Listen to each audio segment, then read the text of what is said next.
नमस्कार दोस्तों, आप सभी का स्वागत है एक बहुत ही ज़्यादा रूह को कँपा देने वाली हॉरर कहानी में।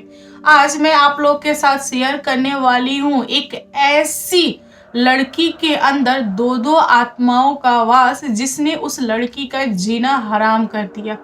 आप लोग इमेजिन भी नहीं कर सकते कि अगर एक बॉडी में दो दुष्ट आत्माएं घुस जाएं तो उस शरीर का क्या हाल होगा।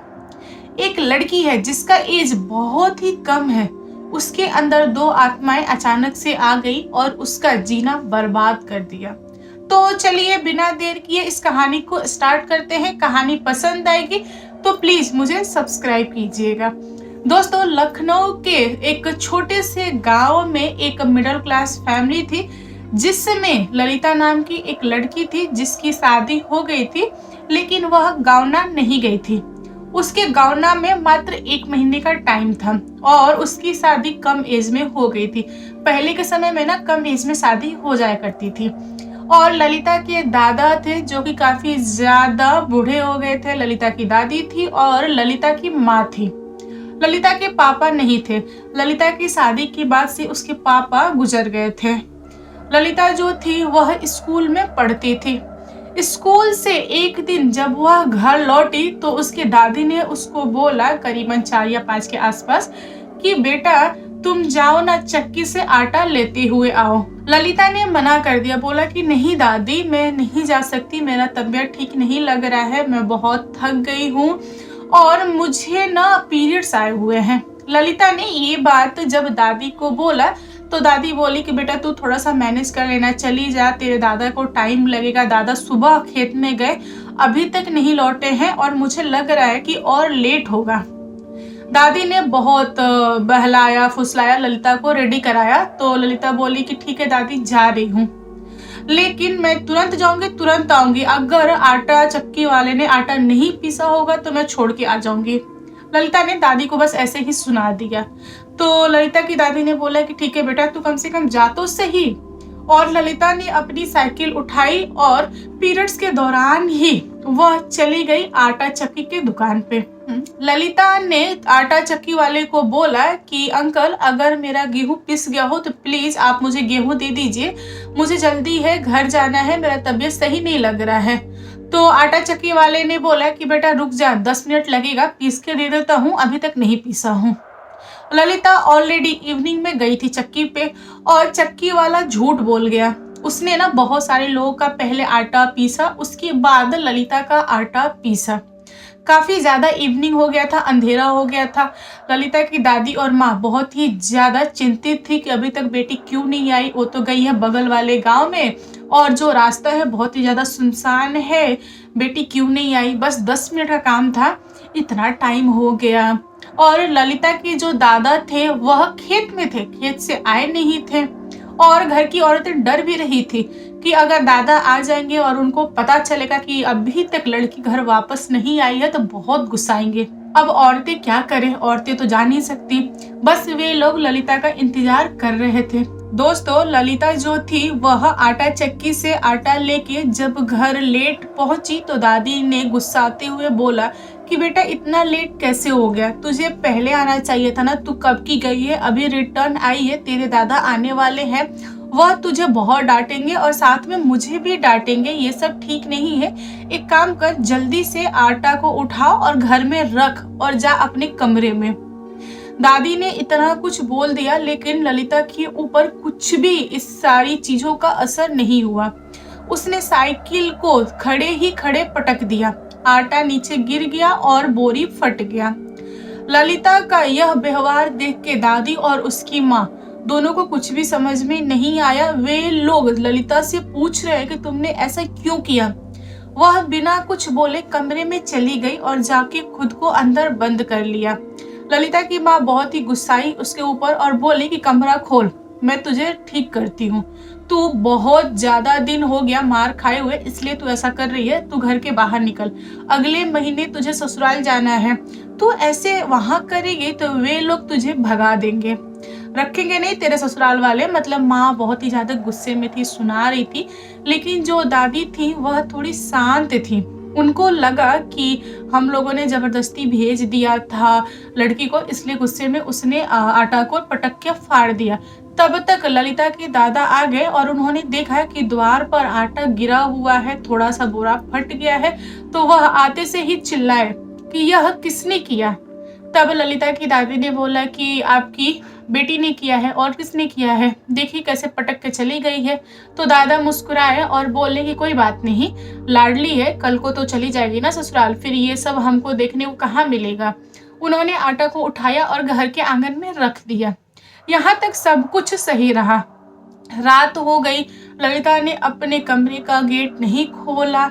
उसकी माँ बहुत परेशान है, उसको प्यार से समझा रही है कि ललिता बेटा गेट खोल दे, खाना खा ले, बहुत टाइम हो गया है, तूने गेट बंद किया हुआ है, गेट खोल दे। लेकिन लड़की ने गेट नहीं खोला। रात के 12 साढ़े 12 हो गए, घर वाले डरे हैं। तो फिर ललिता की दादी ने बोला कि उसकी तबीयत सही नहीं है, हो सकता हो वह कमरा बंद करके सो गई हो। एक काम करो, तुम डिस्टर्ब मत करो, कल सुबह खिला देना, जाने दो, एक दिन नहीं खाई तो कोई बात नहीं, भूख लगेगा तो खुद उठ के रसोई से लेके खा लेगी। जब दादी ने इतना कुछ बोला तब ललिता की माँ चली गई सोने के लिए अपने रूम में। ललिता को छोड़ दिया गया। अगली सुबह 10-11 हो गए, लेकिन लड़की ने गेट खोला ही नहीं। ललिता की माँ सुबह से उसको उठाने की कोशिश कर रही है, लेकिन वह गेट नहीं खोल रही है। माँ परेशान है कि कहीं कुछ हो तो नहीं गया। यह बात जब उसके दादा को पता चला तो दादा ने गेट तोड़ने की कोशिश किया, लेकिन उनसे टूटा नहीं। फिर उन्होंने बढ़ई को बुला के गेट को कटवा दिया। तब उन लोगों ने देखा ललिता छत से उल्टा लटकी हुई है। यह देखने के बाद से उनकी होश उड़ गई, क्योंकि नॉर्मल इंसान कभी भी छत से उल्टा नहीं लटक सकता। उसके जो बाल है ना एकदम नीचे की तरफ है, सर नीचे की तरफ है, पैर एकदम छत के ऊपर होता है ना, अंदर लटका हुआ है, पैर सटा हुआ है। ऐसे कंडीशन में कोई नहीं रह सकता। तब ललिता की दादी लगी चिल्लाने और बोले कि इसको किसी भूत ने पकड़ लिया है, बुलाओ, तांत्रिक को बुलाओ। तभी ललिता के अंदर से आवाज आई और उसने बोला कि ये सब मत करो, ये सब मत सुनाओ, तांत्रिक आएगा तो मैं इस लड़की को मार दूंगा। यह सुनने के बाद से ललिता की दादी ने पूछा कि तुम कौन हो, क्यों पकड़े हो, छोड़ दो मेरी बेटी को, छोड़ दो। तब उसने बोला कि नहीं, मैं इसको नहीं छोड़ूंगा एक ही शर्त पे कि तुम लोग मुझे भरपेट खाना खिलाओगे। तो ललिता की दादी बोली कि ठीक है, खिला देंगे, क्या खाना है बताओ, लेकिन उसको छोड़ो।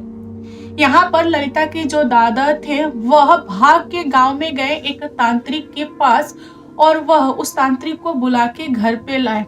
जब तांत्रिक घर पे आया तो उसने देखा कि ललिता की जो दादी थी वह आत्मा से बात कर रही थी और पूछ रही थी कि क्या तुम खाओगे।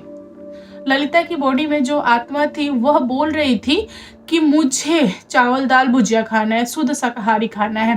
तभी कुछ देर बाद एक और आवाज आ रही थी और वो बोल रही थी कि नहीं, मुझे ना मांसाहारी और मदिरा खाना है। अब ये दोनों चीज सुन के घर वाले एकदम से झटके खा गए। जब तांत्रिक ने देखा तो उसने पूछा कि भाई क्यों पकड़ लिया इसको, इसने तुम्हारा क्या बिगाड़ा है, तुम कौन हो, क्यों पकड़े हो। तभी तांत्रिक को देखते हुए एक आवाज आई कि भाई भाग, यह हमें पकड़ लेगा, हमें छोड़ेगा नहीं। तभी दूसरी आवाज आई कि नहीं भागेंगे, हम यहीं रहेंगे, इसका सामना करेंगे। तांत्रिक हैरान था कि एक शरीर में दो आत्माएं कैसे आ गई। तांत्रिक ने पूछा कि तुम लोगों को क्या समस्या है, बताओ, तभी तो हल होगा ना। तब उस आत्मा ने बोला कि इसके अंदर हम दो दोस्त आ गए हैं। हम दोनों एक पेड़ के पास खड़े होके आपस में बात कर रहे थे, तभी ललिता वहां से गुजरी और हमारी नजर उसके ऊपर पड़ी। दोस्तों, ललिता की बॉडी में दो आत्माएं थी, एक आत्मा बहुत अच्छी थी और एक आत्मा बहुत ही ज्यादा दुष्ट थी।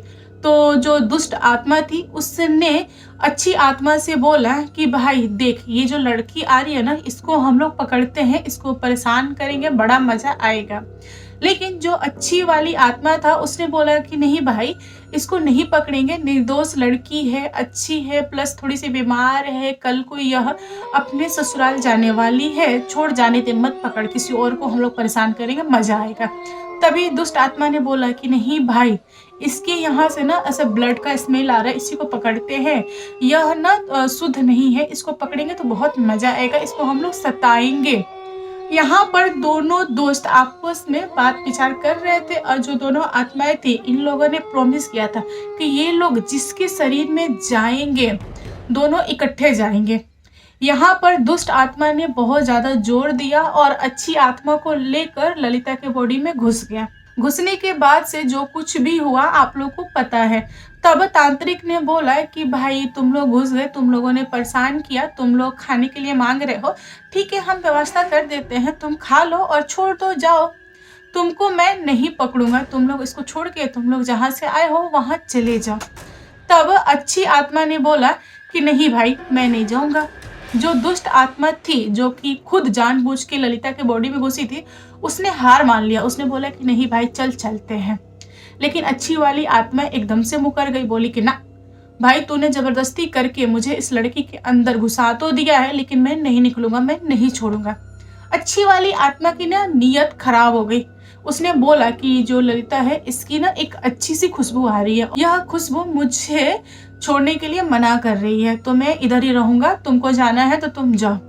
लेकिन दुष्ट आत्मा वादे से बंधा हुआ, वह बोला कि भाई जब तक तू नहीं चलेगा तब तक मैं नहीं जा पाऊंगा, बेहतर है कि दोनों साथ में चलते हैं, वरना तांत्रिक हमें छोड़ेगा नहीं, बहुत परेशान करेगा, पकड़ लेगा। लेकिन अच्छी वाली आत्मा लड़ने के लिए तैयार थी लेकिन छोड़ने के लिए तैयार नहीं थी। तांत्रिक ने अपना पूरा जोर दिखाया और आत्मा से ललिता को आजाद करा दिया। आत्मा को मजबूरन छोड़ के भागना पड़ा। लेकिन जो आत्मा थी वह इतनी आसानी से कहाँ हार मानने वाली थी। आत्मा ने बहुत कोशिश किया कि ललिता को पालूं, लेकिन ललिता को नहीं पा सका क्योंकि ललिता के हाथ में छोटा सा ताबीज उस तांत्रिक ने बांध दिया था। ललिता का गावना का डेट आया, उसका गावना भी हो गया और वह ससुराल भी चली गई। जो आत्मा थी वह एक तरह से हार चुकी थी, इसलिए वह बहुत ही ज्यादा गुस्सैला हो गया था। उसने क्या किया कि उस गांव के यानी ललिता के गांव के लोगों को परेशान करना स्टार्ट कर दिया। जो कोई भी उस रास्ते से गुजर रहा था, वह आत्मा जो अच्छी आत्मा थी वह अब दुष्ट हो गई थी, बहुत ज्यादा दुष्ट हो गई थी। कोई भी गुजरता था उसको पकड़ लेता था, बहुत ज्यादा परेशान करता था और सारे लोग उसी तांत्रिक को बुलाते थे जो तांत्रिक ने ललिता को छुड़वाया था उन आत्माओं से। तांत्रिक सबके यहाँ घूम घूम कर छुड़ाता था, लेकिन फिर आत्माएं कभी ना कभी किसी न किसी को पकड़ लेती थी। तांत्रिक बहुत ज्यादा ना ऐसे परेशान हो गया था। उसने बोला था आत्माओं को कि तुम लोग छोड़ दो, वरना कोई ऐसा हल निकालूंगा कि तुम लोग जीवन में कभी भी छूट नहीं पाओगे। तुम्हारे प्रेत लोक से भी जब तुम्हारी विदाई हो जाएगी ना, तभी भी तुम लोग छूट नहीं पाओगे। तो आत्मा जो थे वे हंसते थे और बोलते थे कि तुम कितना भी कोशिश कर लो, लेकिन हम किसी को नहीं छोड़ेंगे। आत्माओं को बहुत ज्यादा मजा आता था, किसी न किसी को तो पकड़ ही लेते थे।